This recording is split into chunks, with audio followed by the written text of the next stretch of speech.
What's going on, world? It's your boy VO the Face, FO in the building. Yeah, man, we 50% fuss, 50% fantasy football, yet 100% facts. Y'all know what time it is. I'm here with the gang, Jay Reed, Silly C, Minnie, gang, FO gang. Shout out, man. If you want to help us grow our gang, man, we are looking to put people on the set. Make sure you hit that subscribe button and you become a part of the Fuzz Sports Mafia. That will get you logged in with stuff like the Bucket List, F4, Wild Horse. We also got a few other things in the works, but I can't just tell you everything right now. But we will tell you everything you need to know about your fantasy team as we go into more of the top 100. We're at 75 to 51.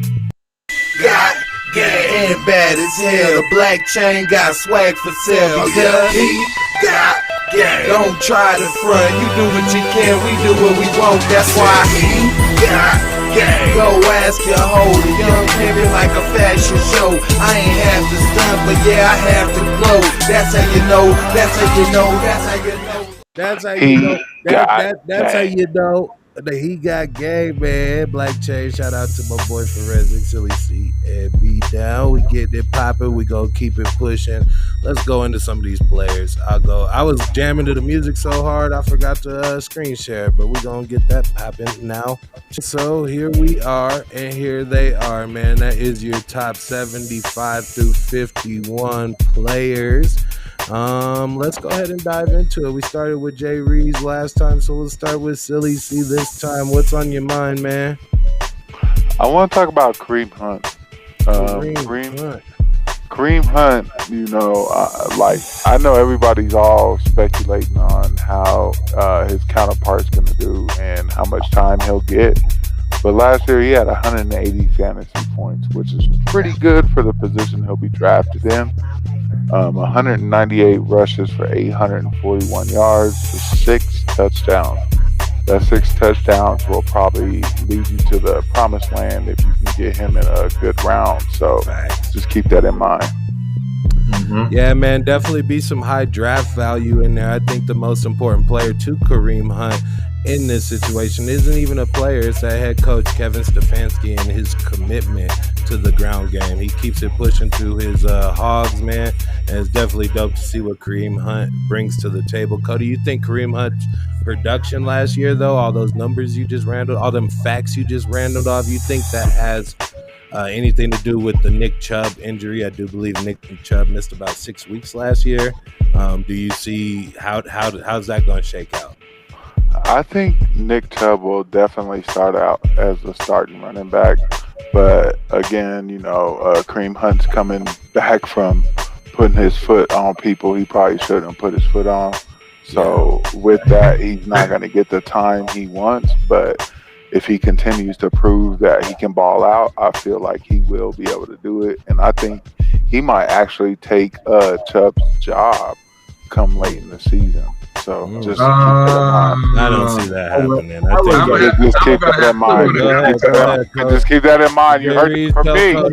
You heard that from me. This guy. I'm going to have to touch on that. Well, last year, I want to say Kareem Hunt, he had 11 total touchdowns, correct? Yeah, he had 5 receiving. He did. Yeah, Kareem Hunt was out there doing his thing. It was a little shaky to me because I had Kareem Hunt on all 3 of my fantasy teams. And he was started out in the flex position. Then my running backs went to turds, and I had to put him in the starting running back position. And he held up pretty well. The one thing that I did notice about him is his production went down a little bit when he had the backfield to himself. And I didn't like that at all about Kareem Hunt. I think he should be on par for about 7 touchdowns this year. I think he will be a nice addition to Nick Chubb, but Nick Chubb is that guy. Yeah, I mean, Minnie, is there a better second running back on any team? I know we talked about Javonte Williams, but is he the best backup running back in the league, Kareem Hunt? I think he actually might be, man. Kind of like what Jay Reeves just said. When he was healthy and Nick Chubb was healthy, there was probably no better one. Once he got past his suspension, mind you, there was no better 1-2 punch in the league. And obviously, let's not kid ourselves. Like, yeah, the Browns have, Odell and Landry. The reason Kareem Hunt popped out in Kansas City is because you had a guy named Patrick Mahomes and Tyreek Hill and Travis Kelce and Andy Reid. So, of course, I think Nick Chubb is the key to Kareem Hunt's success. All right, man. So he differs from me in that. I wonder where Jay Reed differs from Silly C. What is one of the most impactful players you see on this list? Man, I'm going to take it on down to Duval. Yes, sir. I'm talking about them Jacksonville Jaguars. They got a stud from Clemson. The boy Travis Etienne.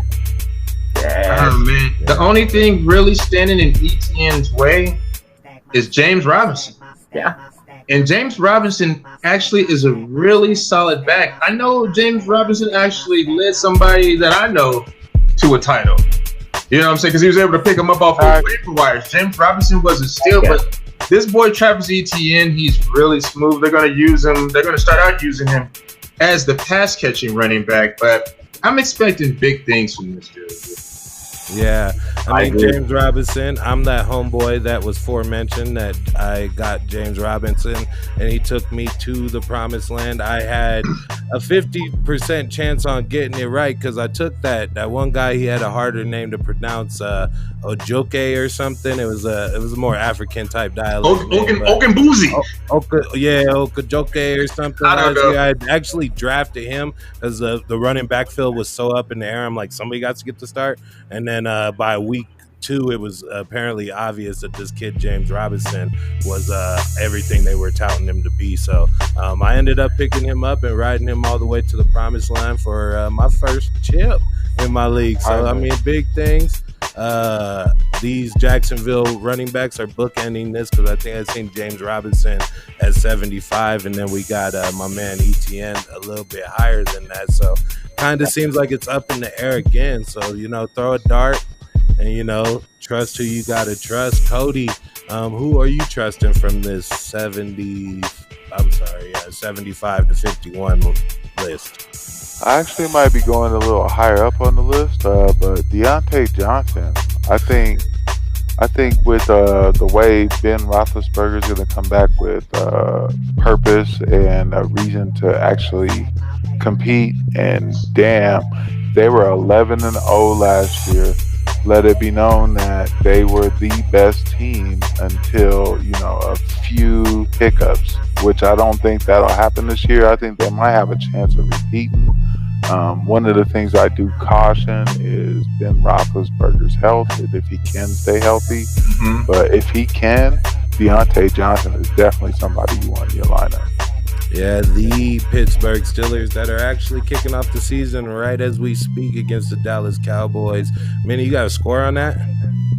Actually, I do. I had Deontay Johnson last year. No, I mean Dallas on right now it's actually last time I saw about 10 minutes ago it was 3-0 Dallas still. All right, so just a preseason game. We still in preseason form. I do want to check the Carfax on Deontay Johnson. So I want to go to somebody that owned him last year and talk to me every week about his ups and downs. What do you think about Deontay Johnson, Minnie? Let me check them Carfax.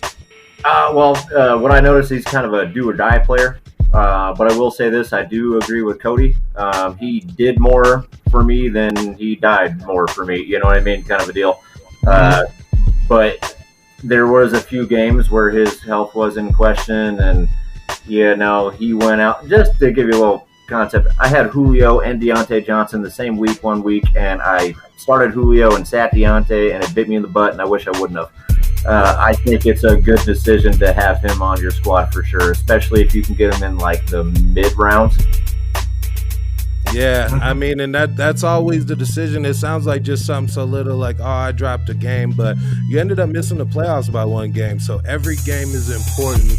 And here to walk you through the steps, you're going to have your boys from F4, man. We're going to be here to hold you down, and we're going to start the season off right. Hey, before we get off of Deontay Johnson, can I just spit some facts right quick? Facts. Facts? The Bull had 88 catches but 144 targets. Oh, he was targeted heavily. That was stupid. I see the 923 yards. Pull it back up, man. 923 yards. 7 touchdowns. I'm just saying, while you guys are all saying that, I'm saying that to say this, man. Like, he should have had about 10 more receptions and probably about 100 more yards and another touchdown. That probably would have got my boy Minnie over the hump. But he's got to step up a little bit. I'm a little worried about Deontay Johnson, but he is that dude. You know what's wild with the arrival of Najee Harris and the Pittsburgh saying they're going to try to recommit to the ground game. Deontay Johnson's actually projected for more targets this year, up from 144 to 146. That is crazy, man. If he does get 146 and doesn't get 100 balls this year, then I'm going to be really concerned about the 1,000 yards. I bet you. And also, to clarify, I did not miss the playoffs this last year. I just lost week 1. Oh, okay. I'm sorry. It was fantasy basketball where I missed the playoffs by 1 game. And then after you got out, then your players started booming. I think you had Kamara with the 7 touchdown Thanksgiving on Christmas. Or Christmas. Yeah, that won a lot. That swung a lot of leagues, and it does suck when you're eliminated. Then your team starts to pop off. Yep. But I will say, Deontay Johnson did get me there. He's a heavily targeted guy. He plays how you want to play him. So, moving on. Definitely, man. Jay Reeves, who else you want to talk about in this top? Man, I want to talk about my boy Kenny G, man. Kenny Galladay. He changed uniforms. He's on a new team. Man, last year, 20 receptions, 338 yards, 2 touchdowns, and he only played in 5 games. He had a little hamstring scare in training camp just recently. Yep. And that's not looking too good, man. Kenny G was really one of the guys I really wanted to target. You can get him in like those mid-level rounds. And now I'm almost thinking I'm just want to stray away from him, man. Like, I don't want anything to do with his music. Yeah, I mean, at 6'4", he did change that Detroit blue for that New York Giants blue, but I do think he can still be productive. Daniel Jones, he's got to make it happen, even though it's less talked about, but he's in a shit or get off the pot. He's in a Drew Lock situation. Perform or get out of here. And New York's not going to take it easy on him. So Daniel Jones has to pop, and in order for his success, we're going to need a successful Kenny G. I'm not exactly singing the same notes that you are, but I think Kenny G will be playing a lot of fantasy owners the blues. Typically known as a player that I always wish I had him on my team, but I never draft him. But I'm like, damn, I wish I'd have got him. But this year, I think I'm just going to be good. Like, I'm not going to draft him again, and I think I'm going to be okay with that. But sometimes you got to be all right with that. You got to find a solution within yourself. That wraps up this segment. Remember, F4, we 50% fuss, 50% fantasy football, but 100% facts. We in here, FO. Make sure you hit that subscribe button so you can see the later videos. We go into the top 50.